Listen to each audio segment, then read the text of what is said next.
XM study में आप लोगों का फिर से स्वागत है। आज हम लोग एस्टिमेशन एंड कॉस्टिंग का लास्ट चैप्टर पढ़ेंगे, एनालिसिस ऑफ रेट्स।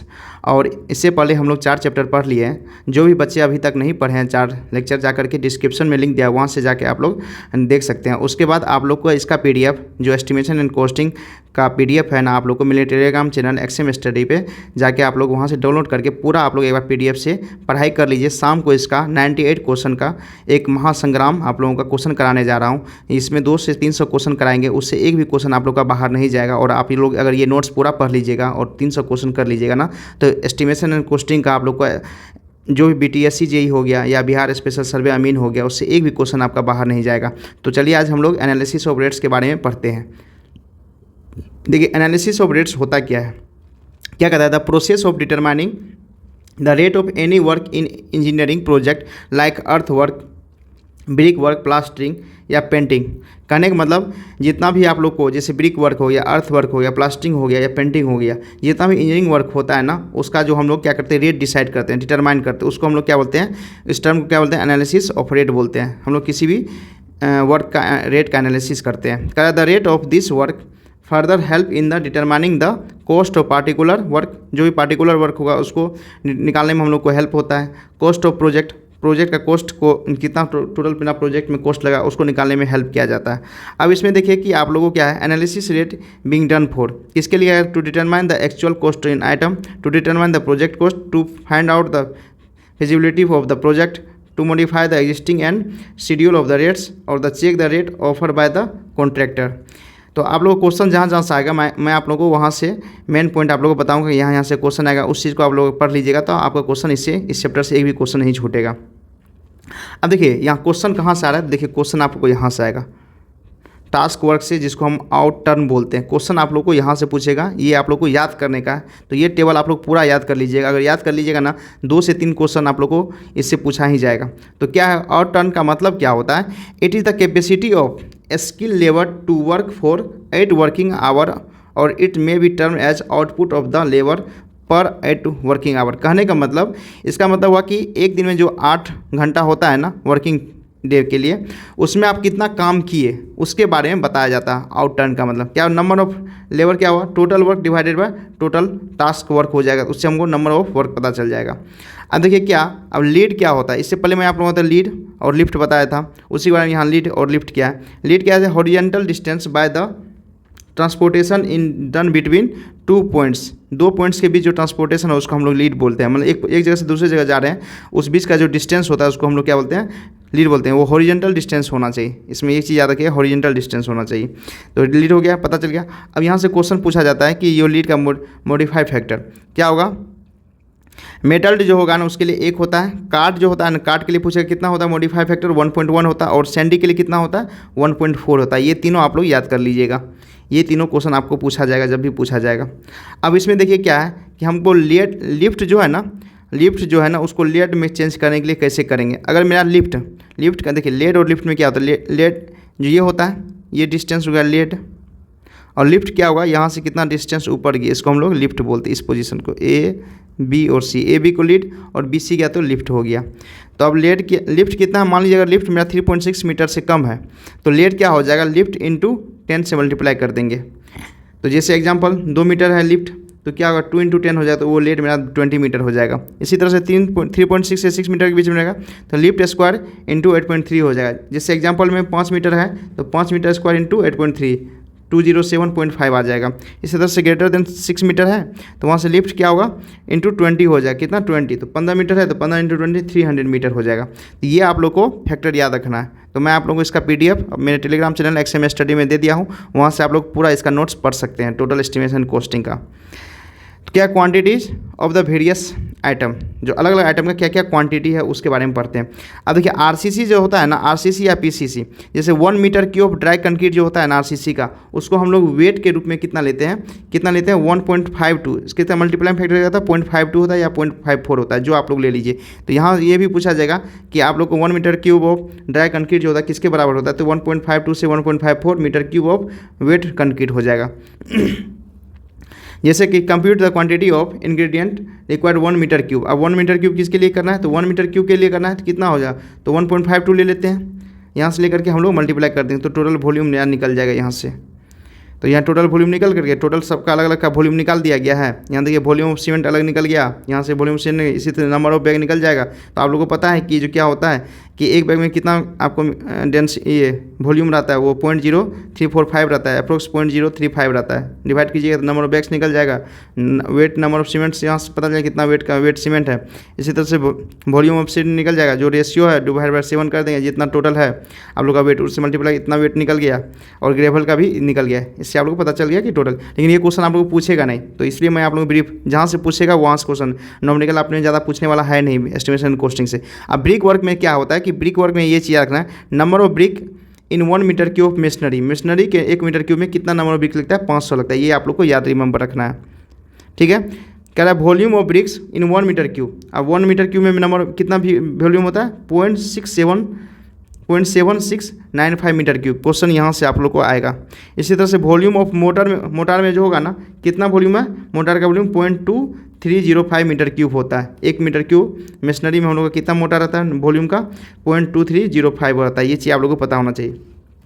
अब कह रहा है if 20% wastage is considered in the volume, जो कंसीडर हम लोग करते हैं, कितना करते हैं वेस्टेज के लिए, 0.28 मीटर क्यूब हम लोग करते हैं मोटार के लिए, अगर वेस्टेज जो भी हो रहा है उसको मिला करके मेरा। तो ये चीज़ आप लोग को याद रखना है कि 1 मीटर क्यूब ड्राई मोटार होता है ना, किसके बराबर होता है, 1.25 मीटर क्यूब वेट मोटार होता है। क्वेश्चन ये भी पूछेगा कि 1 मीटर क्यूब ड्राई मोटार किसके बराबर होता है, तो कितना लिखिएगा, 1.25 metre cube of wet mortar के बराबर होता है। इसी तरह से 1 मीटर क्यूब ड्राई जो ब्रिक मेशनरी के लिए होता है, ये ड्राई मोटार के लिए है ना। इसी तरह से अगर ब्रिक मेशनरी से होगा ना तो 1.3, इसमें क्या होगा, 1.3 में फैक्टर आ जाएगा metre cube of wet mortar का हो जाएगा। किसके लिए, ब्रिक मेशनरी के लिए। कोई भी ड्राई मोटार किसके लिए पूछ रहा है, ब्रिक मेशनरी के लिए, तब क्या 1.3 मल्टीप्लाई। और नॉर्मली क्या ड्राई मोटार जो होगा ना, मेरा वेट मोटार का कितना होगा, तो 1.25 मल्टीप्लाई हो जाएगा। ये आप लोग पता चल गया। इसी तरह से आप लोग को यहाँ से क्वेश्चन है, तो क्वेश्चन तो पूछेगा नहीं, तो क्वेश्चन आप लोग क्या नोट से देख लीजिएगा। और जो भी अगर नहीं समझिएगा तो मुझे टेलीग्राम चैनल पे मैसेज कर दीजिए, सर हम यहाँ से नहीं समझे, आप लोग मुझे कमेंट करके बताइएगा, मैं आप लोग को वहाँ से रिप्लाई दे दूँगा। इसी तरह से प्लास्टर वर्क में क्या होता है कि 25% मेरा इंक्रीज करता है, इसमें भी जितना मेरा उसमें मोटार में करता है उतना ही मेरा इसमें भी करता है प्लास्टर वर्क में। यहाँ से आप लोग क्या कीजिएगा, प्लास्टर वर्क करके आप लोग कर लीजिएगा। अब क्या है, 1 मीटर क्यूब प्लास्टर वर्क के लिए यहाँ से आप लोग पता चले कितना आ रहा है, वही चीज़ बताया गया। इसी का एक आप लोग को कैलकुलेशन किया गया, कोई क्वेश्चन देख करके आप लोग क्वेश्चन नहीं समझिएगा तो क्वेश्चन मुझे बताइएगा। मैं आप लोगों को उतना बता रहा हूँ टू द पॉइंट, जो आप लोगों को क्वेश्चन डायरेक्ट पूछा जाता है। जो क्वेश्चन जहाँ से आएगा बिहार स्पेशल सर्वे अमीन के लिए और BTSC JEE के लिए, मैं वहाँ से बता रहा हूँ, क्योंकि नॉमिकल क्वेश्चन जो SSC JEE में ज़्यादा क्वेश्चन पूछता है, इसीलिए कोर्स जो है ना SSC JEE के लिए। तो कुछ क्या होता है, देखिए सब कुछ पढ़ा नहीं जाता है, कुछ छोड़ा जाता है। देखिए आप कोई भी चीज़ सिलेक्शन के लिए आप लोग को 100% क्वेश्चन बनाना जरूरी नहीं होता है, एक्यूरेसी जरूरी होता है। अगर 70 से 80% आप ला रहे हैं तो मतलब आपका सिलेक्शन पक्का हो जाएगा। क्योंकि आप देखिए अभी भी कितना कर रहे हैं ना, कंपटीशन भास्ट हो गया, हमको पता है ना कंपटीशन भास्ट नहीं हुआ है, बच्चा 70% को ला ही नहीं पाता है कोई किसी भी एग्जाम में। आप देख लीजिए। अब देखिए आइटम डिस्क्रिप्शन क्या है, अब यही सबसे इंपॉर्टेंट जो है ना, वेरी वेरी इंपॉर्टेंट। इसको 10 स्टार मार्क लीजिए, 10 स्टार, जितना आपको इसको करना है। ये आप लोगों को जितना PDF ये है, ये आप लोग को याद रखना है मुँह-ज़बानी। अब देखिए जैसे ब्रिक आइटम के लिए पूछा जाएगा कि brick work in foundation and plinth with mud, किसके साथ, मड के साथ। तो कोई भी मेसन जो होता है ना, एक आदमी कितना मीटर क्यूब काम करेगा एक दिन में, जो वर्किंग डे 8 घंटा के लिए होता है, कितना 1.5 मीटर क्यूब काम करेगा। इसी तरह से कोई ब्रिक वर्क है सुपर स्ट्रक्चर के लिए, मड मोटार के साथ अगर सुपर स्ट्रक्चर कितना करेगा, 1.25 मीटर क्यूब करेगा। इसी तरह से brick work in foundation plinth के लिए करेगा, कितना, सीमेंट मोटार के लिए। अगर सीमेंट यहाँ क्या मड मोटार था, यहाँ अगर सीमेंट मोटार हो गया, वही चीज़ अगर फाउंडेशन और इसके लिए कराता है 1.25 मीटर क्यूब। आप देखिए दोनों में अंतर क्या है, यहाँ ब्रिक वर्क है बट यहाँ सीमेंट मोटार है, ठीक है। तो क्या है 1.25 मीटर क्यूब है। इसी तरह से अगर ब्रिक वर्क है बट यहाँ मड मोटार है, क्या मड मोटार है, तो यहाँ 1.50। तो क्वेश्चन आप लोग देखिए कहाँ से कुछ मैं आप लोग इंपॉर्टेंट भी बताऊंगा कि क्या, क्योंकि इसमें बहुत ही ज़्यादा है, तो बता रहा हूँ कि मैक्सिमम कहाँ से क्वेश्चन, ये वाला क्वेश्चन जहाँ से पूछा जाएगा, कहाँ से, सीमेंट मोटार का क्वेश्चन आप लोग को पूछेगा जरूर 100%। इसके बाद क्या है, brick work in super structure lime motor cement, हाँ ये क्वेश्चन पूछ सकता है। तो ये आप लोग याद रखना है, जो भी हाईलाइटेड कर रहा हूँ वो आप लोग को याद रखना है। जो हाईलाइटेड नहीं करूँगा उसको आप लोग देख लीजिएगा, क्योंकि कोई भी क्वेश्चन पूछ सकता है। तो मैं आप लोग हाईलाइटेड जो रिपीटेड क्वेश्चन अलग अलग डिफरेंट JEE में क्वेश्चन पूछा गया है ना, जो अधिकतर से लगता है कि उसी टाइप का क्वेश्चन आता है, इसलिए मैं वो बता रहा हूँ आप लोगों को। अब फिर क्वेश्चन एक पूछेगा, ब्रिक वर्क इन पार्टीशन वाल या हाफ वाल ब्रिक 4% वाल के लिए कितना, 5 मीटर स्क्वायर होता है। ये आप लोगों को क्वेश्चन पूछेगा। इसी तरह से अगर रेनफोर्समेंट ब्रिक है उसके लिए 1 मीटर क्यूब, ये इसमें देखिए ब्रिक में कितना आपको आ गया, 1 2 3 4 को आप लोग पॉइंट याद रखिए, ब्रिक का हो जाएगा। इसी तरह से स्टोन मेशनरी है, स्टोन मेशनरी में आप लोग को क्वेश्चन कहाँ से पूछेगा, स्टोन मेशनरी में बहुत कम पूछता है, लेकिन रैंडम ये इसके लिए पूछ देता है 1 मीटर क्यूब, और ज़्यादा पूछता नहीं है स्टोन में। अब सीमेंट में कंक्रीट वर्क में जो होता है ना, वहाँ कहाँ से पूछेगा बता रहे हैं। ये सीमेंट में आप लोग को पूछेगा कहाँ से, यहाँ से पूछेगा। लाइम कंक्रीट और सीमेंट कंक्रीट पीसीसी में फाउंडेशन एंड प्लिंथ में कितना होता है, 8.5 मीटर क्यूब होता है। ये आप लोग को पूछेगा। मैं आप लोग को आज शाम को जो क्वेश्चन बताऊंगा देखिएगा, इसी से 6 से 7 क्वेश्चन रहेगा। तो इसलिए अगर आप लोग याद कर लीजिएगा ना, तो आप लोग जो लाइव टेस्ट दीजिएगा ना, तो आपको मज़ा आएगा देने में, क्योंकि आप लोग क्या कीजिएगा, आंसर दीजिएगा तो मुझे भी अच्छा लगेगा और आप लोग को भी अच्छा लगेगा। तो आप लोग क्या कीजिएगा, मुझे ज़रूर कमेंट कीजिएगा लाइव में। इसी तरह से लाइम कंक्रीट है इन रूफ ट्रेसिंग, तो ये क्वेश्चन भी आप लोग को ज़्यादा नहीं पूछता है, लेकिन कम पूछता है। तो यहाँ से आप लोग को क्या होगा, इसका इतना आ जाएगा। इसी तरह से आप लोग को कितना है, 1:2:4 सीसी वर्क के लिए कितना, 5 मीटर क्यूब, ये क्वेश्चन पूछेगा। फिर आरसीसी के लिए आपको पूछेगा कितना होता है, 3 होता है। आरसीसी के लिए कितना होता है, याद रखिएगा 3.0 मीटर क्यूब होता है, ठीक है। इसी तरह से आप लोग को ये तो नहीं पूछेगा। फिर अर्थवर्क में चलिए, अर्थवर्क में कहाँ से पूछेगा, अर्थवर्क में आपको क्वेश्चन पूछेगा एक्सकेवेशन से, और रॉक के लिए कितना होगा, इतना। एक पूछेगा हार्ड वर्क सॉइल के लिए, तो कितना, 2 मीटर क्यूब। इसी तरह से क्या एक्सकेवेशन ऑर्डिनरी सॉइल के लिए 3 मीटर क्यूब, ये तीनों पूछेगा यहाँ से। उसके बाद आप लोग को आइटम्स यहाँ 12 प्लास्टरिंग के लिए तो पूछेगा नहीं, तो क्वेश्चन उसके बाद आप लोग देख लीजिएगा जो इसमें होगा इंपॉर्टेंट। मैं आप लोग जो भी इंपॉर्टेंट था अधिकतर क्वेश्चन था वो उतना बता दिया हूँ। अगर उतना भी आप लोग करें तो 5 से 6 क्वेश्चन आपसे बन जाएगा, और इसमें से 2 से 3 देख लीजिएगा जो अच्छा है वो वहाँ से क्वेश्चन पूछ देता है कभी कभी, तो वो भी आप लोग देख लीजिएगा किसका क्या है नहीं है। चलिए अगले क्या है, पॉइंटर। अब मैं आप लोग पढ़ाने जा रहा हूँ पॉइंटिंग। जो पॉइंटिंग क्या होता है, drive volume of motor for pointing जो होता है ना, कितना होता है, 0.6 मीटर क्यूब पर 100 मीटर स्क्वायर का बराबर होता है। अब देखिए डीपीसी क्या होता है, डैम प्रूफ कोर्स, और डैम प्रूफ कोर्स में क्या होता है, 2.5 सेंटीमीटर थिक हम लोग लेते हैं। कितना होता है, 2.5 सेंटीमीटर थिक हम लोग लेते हैं। तो हम लोग इसी तरह से पता चल गया। अब इसमें क्या होता है, कंक्रीट का कितना होता है, 1.52 आप लोग को बता दिए थे, वेट कंक्रीट का होता है 52% ज़्यादा। इसी तरह ड्राइव वॉल्यूम ऑफ मोटर 1.25, ये तो आप लोगों को पता चल गया। यहाँ से आप लोग क्वेश्चन देख लीजिएगा, नहीं बनेगा तो मुझे टेलीग्राम चैनल बता दीजिए, मैं वहाँ से आप लोग को सोल्व करके और उसके बाद आपको समझा दूंगा। अब क्वेश्चन यहाँ कहाँ से पूछेगा, अब चलिए अब देखिए क्वेश्चन यहाँ से पूछेगा, method of taking out quantity. ये टेकिंग आउट क्वांटिटी में जो है 3 जो मेथड है, इन तीनों मेथड से आपको क्वेश्चन पूछेगा। लॉन्ग वाल, शॉर्ट वाल मेथड, सेंटर लाइन मेथड, और आप लोग को पार्टली सेंटर लाइन और शॉर्ट लाइन मेथड। मेन तो इंपॉर्टेंट आप लोग को ये दोनों है, ये दोनों से आप लोग को हमेशा डिफिनेशन या क्वेश्चन पूछेगा, और कैसे इसको हम यूज करते हैं वो आपको पूछेगा। अब देखिए लॉन्ग वाल एंड शॉर्ट वाल मेथड क्या होता है, सेपरेट वाल मेथड इसको बोलते हैं, इंडिविजुअल वाल मेथड बोलते हैं, आउट टू आउट या इन टू इन मेथड बोलते हैं। अब इसमें क्या होता है, हम लोग देखिए इसमें क्या करते हैं हम लोग, मान लें कि वाल है, ये आप लोग को वाल है, जो वाल क्या बोलते हैं इसको, एक तरह से सोचिए ना कि आप लोग ये ईट हो गया पूरा, ये पूरा वाल हो गया, ये वाल हो गया, ये टोटल आप लोग वाल हो गया। अब वाल यहाँ तो हो गया, अब इसका सेंटरिंग हमको करना है। सेंटर करने के क्या होगा, इसका सेंटरिंग करेंगे। सेंटर यहाँ से यहाँ इसको लिया, सेंटरिंग किया, सेंटरिंग करने के बाद ये, तो इसी को हम लोग क्या होता है, सेंटर बोलते हैं। अब हम लोग को कह रहा है कि क्या बोलना, लॉन्ग वाल। लॉन्ग वाल किस में से है, इसको हम लोग लॉन्ग वाल बोलेंगे ना। देखिए ये आप लोग का क्या हुआ, लॉन्ग वाल हो गया, ये जो होगा ना लॉन्ग वाल हो गया, इसको भी हम लोग क्या बोलेंगे, लॉन्ग वाल बोलेंगे, ठीक है। ये आप लोग को क्या होगा, शॉर्ट वाल बोला, क्या इसको हम लोग क्या बोलेंगे, शॉर्ट वाल बोलेंगे, इसको भी हम लोग क्या बोलेंगे, शॉर्ट वाल बोलेंगे। पता चल गया आप लोग को लॉन्ग वाल और शॉर्ट वाल।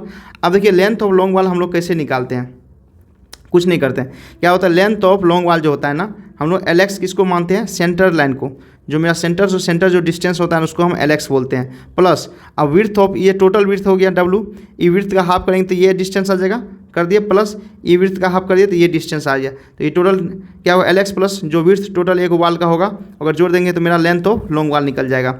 और लेंथ ऑफ शॉर्ट वाल क्या होगा, अब देखिए लेंथ ऑफ शॉर्ट वाल क्या होगा, शॉर्ट वाल के लिए हमको लेंथ कहाँ से कहाँ निकालना है, यहाँ से यहाँ निकालना है, यहाँ से यहाँ। हमको डिस्टेंस ये पता है, मुझे ये डिस्टेंस पता है, तो क्या होगा LY। अब देखिए इसमें से क्या करें, इसको घटाएंगे और इसको घटा देंगे तो मेरा पता चल जाएगा क्या होगा, LY माइनस W से हमको विड्थ ऑफ मेरा जो वाल का विड्थ होगा उससे घटा देंगे तो मेरा लेंथ ऑफ शॉर्ट वाल निकल जाएगा। यही आप लोगों को पूछेगा, और इसमें कुछ आप लोगों को पूछेगा क्या क्या। अब टोटल लेंथ कितना हो जाएगा, टोटल लेंथ ऑफ लॉन्ग वाल प्लस लेंथ ऑफ शॉर्ट वाल, वो टोटल लेंथ हो जाएगा। अब क्वांटिटी ऑफ वाल में कितना क्वांटिटी लगेगा, तो क्या वॉल्यूम निकाल देंगे, लेंथ विड्थ और हाइट, उससे हम लोग को पता चलेगा क्वांटिटी क्या होता है। अब देखिए यहाँ से 3 पॉइंट्स है, जो तीनों पॉइंट्स आप लोग को इस पता होना चाहिए कि तीनों पॉइंट्स क्या होता है। यहाँ से क्वेश्चन आता है डिफिनेशन से। क्या होता है, in this method wall along the length of the room is considered to be the long wall and the short wall perpendicular to this consider short वाल। उसको किस पे कंसीडर करते हैं, परपेंडिकुलर टू द शॉर्ट वाल पे consider करते हैं। इससे नेक्स्ट क्या है, to get the length of the long wall short wall the centre line length of individual wall to is computed. Automatic उसको एज ए तरह से इंडिविजुअल वाल की तरह उसको हम लोग कंप्यूट करके निकालते हैं, क्योंकि मान लीजिए सेंटर, मान लीजिए दोनों तरफ से एक तरह से इन टू इन हो गया, एगो आपको आउट टू आउट हो गया, उसके बीच में जो सेंटर लाइन होता है उसको हम लोग क्या करते हैं, एज ए इंडिविजुअल मान के हम उसको सॉल्व कीजिएगा। अब कह रहा है कि the length of the long wall may be calculated by the adding half of the width at the each of the centre line length. अब देखिए यहीं से क्वेश्चन आप लोग को, ये आप लोग को क्वेश्चन पूछेगा, ये आप लोग को डिफिनेशन उसमें लिखा रहेगा, आप लोग को बताना होगा ये कि the length of the long wall may be calculated by adding half the width at each of the centre line length, ये पूछेगा। फिर एक और पूछेगा, length of short wall is computed by the subtracting the half width on the either side from centre line. Centre line से एक दूसरे का आइदर साइड को हम लोग क्या करते हैं, सब्सट्रैक्ट करते हैं। ये दोनों यहाँ से क्वेश्चन आप लोग पूछेगा और ज़्यादा कुछ पूछेगा नहीं। फिर एक पूछेगा, length of the long wall usually decreases. Length of long wall क्या होता है, decreases from earth work to the brick work. जैसे ही अर्थ वर्क से ब्रिक वर्क हो जाते हैं ना, तो मेरा क्या होता है, लेंथ ऑफ लॉन्ग वाल क्या होता है, मेरा धीरे धीरे डिक्रीज करता है। यहाँ से क्वेश्चन आप लोग का वेरी वेरी इंपॉर्टेंट क्वेश्चन पूछा जाएगा कि आप लोग क्या होता है कि कहेगा कि जो मेरा लेंथ ऑफ लॉन्ग वाल क्या होगा, मेरा नीचे से अगर, मतलब कहने का मतलब आप लोग का जो अर्थ वर्क से है ना, ऊपर की ओर जाएंगे हम लोग, प्लिंथ लेवल की ओर ले जाएंगे, तो मेरा वो डिक्रीज करेगा, इंक्रीज करेगा, क्या करेगा, मेरा डिक्रीज करेगा, क्या करेगा, डिक्रीज करेगा क्या इन सुपर स्ट्रक्चर वाइल, जबकि लेंथ ऑफ द शॉर्ट वाल क्या होगा, इंक्रीज करेगा। ये दोनों पॉइंट्स आप लोग याद रखना, लेंथ ऑफ शॉर्ट वाल क्या करेगा, मेरा इंक्रीज करेगा। तो आप लोग में इसमें 3 पॉइंट्स याद रखना है। कौन, ये एगो पॉइंट्स याद रखना है, एगो ये पॉइंट्स याद रखना है, ये पॉइंट्स, तीनों पॉइंट्स अगर याद है तो आपको लॉन्ग वाल शॉर्ट वाल से क्वेश्चन बन जाएगा, जो भी थियोरेटिकल क्वेश्चन रहेगा। ये क्वेश्चन है तो कोई दिक्कत नहीं, आप लोग क्वेश्चन ये बना लीजिएगा। अब देखिए सेंटर लाइन मेथड क्या होता है। सेंटर लाइन मेथड क्या होता है, नाम से ही सेंटर लाइन, मतलब उसको हम सेंटरिंग करते हैं। The method is suitable for the wall of similar cross section. जो सिमिलर क्रॉस सेक्शन होता है उसमें हम लोग सेंटर लाइन मेथड यूज़ करते हैं। तो ये चीज़ पूछ देगा कि सेंटर लाइन मेथड कहाँ यूज़ करते हैं, तो याद रखिए कहाँ यूज़ करते हैं हम लोग, सिमिलर क्रॉस सेक्शन में करते हैं। जहाँ सिमिलर क्रॉस सेक्शन हो वहाँ पर हम लोग इसका यूज़ करते हैं। तो ये चीज़ आप लोग को पता होना चाहिए। एक और पॉइंट्स याद रखना है कि there is total centre line length multiplied by width and depth it's respectively to get the total quantity of item. कोई दिक्कत नहीं है। यहाँ the method, this method is most accurate and quick. यह मेथड क्या होता है, बहुत ही एक्यूरेट और क्विक होता है। और क्वेश्चन ये, यहाँ से क्वेश्चन कुछ नहीं, यहाँ से क्वेश्चन आप लोगों को पूछेगा कि यही चीज़ पूछेगा कि जो तुम्हारा क्या किसके लिए होता है, सिमिलर क्रॉस सेक्शन के लिए होता है, तब हम लोग सेंटर लाइन मेथड यूज़ करते हैं। अब इसमें सेंटर लाइन मेथड में क्या होता है कि 3 केस होगा, तीनों केस के बारे में पूछेगा आपको क्वेश्चन, कौन सा डिटेक्ट होगा कौन सा डिटेक्ट नहीं होगा। जैसे एल जंक्शन है ना, जो कॉर्नर पे आता है एल जंक्शन, पूछेगा कि in case of L junction no detection. पूछेगा कि एल जंक्शन में डिटेक्शन होता है कि नहीं होता है, तो क्या बोलेंगे हम लोग, एल जंक्शन में कोई डिटेक्शन नहीं होता है। तो क्या होगा, कोई डिटेक्शन नहीं होगा। क्वेश्चन इतना याद रखें कि एल जंक्शन में डिटेक्शन होता है, कोई नो डिटेक्शन होता है। ठीक है, इसके बाद टी जंक्शन आएगा। टी जंक्शन में क्या होता है हम लोग को याद रखना, टी जंक्शन जहाँ भी आया, टी सेक्शन क्या होता है, मिडिल में होता है। देखिए सेंटर लाइन के 2 है दिया, यहाँ ये है टी, और यहाँ क्यों होता है, हाफ विड्थ क्यों होता है, क्योंकि आप देखिए क्या यह ओवरलैप कर रहा है। तो टी जंक्शन में क्या होता है, half width of the wall होता है। क्या होता है, half width of the wall होता है, याद रखिएगा ये चीज़। टी जंक्शन में क्या होता है, half width of the wall होता है, ये आप लोग को याद रखना है।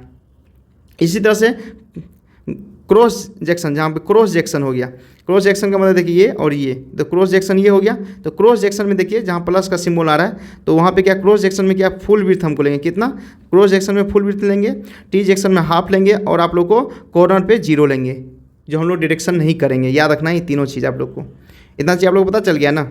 इसमें क्या करेंगे, देखिए क्रॉस जंक्शन में क्या, सिर्फ हम लोग फुल विड्थ को क्या करेंगे, हम लोग सब्सट्रैक्ट कर देंगे। ठीक है, सेंटर लाइन लेंथ के लिए, सेंटर लाइन लेंथ के लिए हम लोग क्या करेंगे, सीधे इसको फुल लेंथ घटा देंगे। टी सेक्शन में क्या करेंगे, हम लोग सिर्फ हाफ विड्थ को घटा देंगे, लेकिन बट हम लोग जैसे ही एल जंक्शन आएगा उस पर कोई डिटेक्शन नहीं करेंगे। इतना चीज़ आप लोग को पता होना चाहिए। इसके बाद हम लोग क्या है, मेथड सेक्शन मेथड, क्या है, मिड सेक्शन मेथड। यहाँ मिड सेक्शन मेथड से क्वेश्चन पूछता है, यहाँ से एक क्वेश्चन यहाँ से भी आएगा। ये क्वेश्चन मिड सेक्शन मेथड क्या होता है, ये ट्रेपेजॉइडल होता है। अब ट्रेपेजॉइडल का आप लोग एरिया वॉल्यूम निकाल लीजिए, पता चल गया। ट्रेपेजॉइडल का क्या होता है, एरिया यहाँ से निकाल लीजिएगा, B D into S D square half, ये टोटल लेंथ विड्थ टोटल करके आप निकालिए, निकल जाएगा। क्या है, क्या होता है, इक्वल 2 गुना इसका योग इनटू इसका डिस्टेंस हो जाएगा, उसको हम लोग क्या होगे मिड सेक्शन मेथड से निकल जाएगा आंसर। इसके बाद हम लोग क्या पढ़ेंगे ट्रेपेजॉइडल मेथड पढ़ेंगे। क्या ट्रेपेजॉइडल मेथड, इसमें ट्रेपेजॉइडल मेथड में कुछ नहीं करना, सीधे इसमें को वॉल्यूम निकालने का फॉर्मूला आपको पूछा जाएगा डायरेक्ट कि ट्रेपेजॉइडल मेथड का क्या फॉर्मूला आता है। कुछ नहीं, ट्रेपेजॉइडल मेथड में क्या होता है, जो वॉल्यूम निकालते हैं common distance divided by 2 into क्या होता है area of first section plus area of last section plus 2 into area of other section. ये आप लोगों को फार्मूला याद रखना है, ये आप लोगों को फार्मूला रिमेंबर करना है। इसके बाद हम लोग प्रिज्मोइडल मेथड में कुछ नहीं होता है कि 1/3 हो जाता है। क्या होता है वॉल्यूम जो होता है ना common distance between area divided by 3 into area of first section plus area of last section हो जाएगा plus 4 into area of even section होगा प्लस 2 इंटू हो जाएगा एरिया ऑफ ओड सेक्शन हो जाएगा। उसको हम लोग क्या बोलेंगे प्रिज्मेटिक मेथड का, जो भी हम लोग इस मेथड के थ्रू अगर हम लोग किसी का वॉल्यूम निकालते हैं। इतना चीज़ याद रखना है। और एक सिम्पसन 3/8 रूल है, इसका भी फार्मूला डायरेक्ट आपसे पूछा जाएगा। इसमें जो भी 4 गो है, चारों का फार्मूला आपसे पूछा जाएगा। चारों को एक बार फिर से मैं आप लोगों को रिविजन करवा दूंगा। इसमें सिम्पसन 3/8 जो रूल होता है, वॉल्यूम क्या होता है ये 3/8, तो वॉल्यूम 3/8 होगा, कॉमन डिस्टेंस हो जाएगा A1 प्लस AN हो जाएगा plus 2 into A3 A6 A9 plus क्या 3 इंटू A2 A4 और A5, इस तरह से जो भी है। कहने का मतलब जो 3 से जो मल्टीप्लाई होगा ना, मल्टीपल ऑफ 3 जो है, देखिए लिखा है ना मल्टीपल ऑफ 3, इसमें जो भी एरिया मल्टीपल ऑफ 3 का रहेगा उसका एडिंग करेंगे, उसका होल कोस्ट करके 2 से मल्टीप्लाई करेंगे, उसके बाद रिमेनिंग जो भी एरिया होगा उसका 3 से मल्टीप्लाई कर देंगे जोड़ने के बाद। ये मेरा सिम्पसन 3/8 रूल होता है। अब देखिए कौन कौन था, चारों का फार्मूला आप लोग को क्वेश्चन पूछ दिया जाएगा। क्या पहला क्या है मिड सेक्शन पूछेगा, मिड सेक्शन का क्या होगा वॉल्यूम फार्मूला, तो कुछ नहीं, वॉल्यूम क्या होगा V इक्वल टू क्या हो जाएगा आप लोग V equal to BD plus SD² into L होता है। क्या होता है ये फॉर्मूला था मिड सेक्शन के लिए। दूसरा होता है ट्रेपेजॉइडल सेक्शन के लिए, ट्रेपेजॉइडल सेक्शन में वॉल्यूम क्या तो कॉमन डिस्टेंस बाय 2 वॉल्यूम निकलेगा into area of first section plus area of last section plus 2 into area of other section. उसके अलावा जो भी सेक्शन होगा वो हो जाएगा, उसको हम लोग बोलते हैं क्या बोलते हैं उसको हम लोग ट्रेपेजॉइडल मेथड। उसके बाद हम लोग क्या पढ़ेंगे प्रिज्मोइडल मेथड। प्रिज्मोइडल मेथड हम क्या होता है कॉमन डिस्टेंस डिवाइडेड बाई 3 करेंगे into area of first section plus area of last section plus 4 into area of even section, ठीक है, plus 2 into area of odd section. इससे हम लोग को प्रिज्मोइडल मेथड का वॉल्यूम निकल जाएगा। उसके बाद सिम्पसन 3/8 रूल का क्या होगा वॉल्यूम 3/8 हो जाएगा, common distance into A1 plus AN plus 2 into 3 का मल्टीपल जो भी एरिया होगा उसका कर देंगे प्लस 3 इंटू कर देंगे जो उसका रिमेनिंग जो भी एरिया होगा उसका कर देंगे। तो ये 4 को आप लोगों को फार्मूला याद रखना है। उसके बाद जो भी उधर मैं आप लोगों को हाईलाइट कराया था, हाईलाइट कराने के बाद जो भी आप लोग को था वो अगर आप लोग बता दीजिएगा तो आप लोग का क्वेश्चन बन जाएगा एस्टिमेशन एंड कोस्टिंग का। तो आज लास्ट आप लोग का लेक्चर था एस्टिमेशन एंड कोस्टिंग का, और मैं आप लोगों को PDF भी अपने टेलीग्राम चैनल XM स्टडी पे दे दिया हूँ, तो वहाँ से जाकर आप लोग ये पूरा थ्योरी आप लोग पढ़ लीजिएगा। आप लोग को ये टोटल कंप्लीट करवा दिया हूँ, थ्योरी पूरा कंप्लीट हो गया एस्टिमेशन एंड कोस्टिंग का। उसके बाद आप लोग को शाम को इसी का आप लोग का 98 क्वेश्चन कराया जाएगा। आगोर ये आगोर है बुक, स्टैंडर्ड बुक है, क्वेश्चन अगर आप स्टैंडर्ड बुक का कर लीजिएगा। और PYQ तो मैं आप लोगों को कराते ही रहूँगा, लेकिन एक स्टैंडर्ड बुक है, एक और स्टैंडर्ड बुक है, उसका भी मैं आप लोगों को 100 क्वेश्चन करवाऊंगा। अगर वो आप लोग कर लेते हैं ना, उसके बाद क्या करेंगे आप लोगों को ये दोनों खत्म हो जाएगा एस्टिमेशन और कोस्टिंग का, तो उसके बाद SSC जाएगा प्रीवियस ईयर क्वेश्चन एस्टिमेशन और कोस्टिंग का लगा देंगे, तो आप लोग का टोटल क्वेश्चन बन जाएगा। कहने वाला इस एस्टिमेशन कोस्टिंग से एक भी क्वेश्चन नहीं छूटेगा। और आप लोग के पास नोट्स भी आ गया एस्टिमेशन एंड कोस्टिंग का, तो एक सब्जेक्ट आप लोग का कंप्लीट हो रहा है आज, और मैं आप लोगों का इसका क्वेश्चन करवा दूंगा, तो पूरे कवर हो जाएगा कि किस टाइप का क्वेश्चन आता है, कैसा क्वेश्चन पूछता है। अगर आप लोग क्या कीजिए एक बार नोट्स पढ़ लीजिएगा। मैं आज अभी मॉर्निंग में इसको अपलोड कर रहा हूँ, तो शाम तक टाइम है, तो आप इसका एक बार पूरा नोट्स रिवाइज कर लीजिएगा। जैसे ही शाम को इसका जब क्वेश्चन होगा 98, तो वैसे ही वहाँ पर आप बनाइएगा, तो आपको क्या होगा ईजी लगेगा बनाने में कि हाँ क्वेश्चन जैसा जैसा बताएं, जिसको हाईलाइटेड किए उस टाइप का क्वेश्चन पूछा जा रहा है। Thank you guys for watching this video, और आप लोग मुझे सपोर्ट करते रहिए। आप लोग के सपोर्ट की ज़रूरत है, जितना भी diploma student. Thank you for watching this video.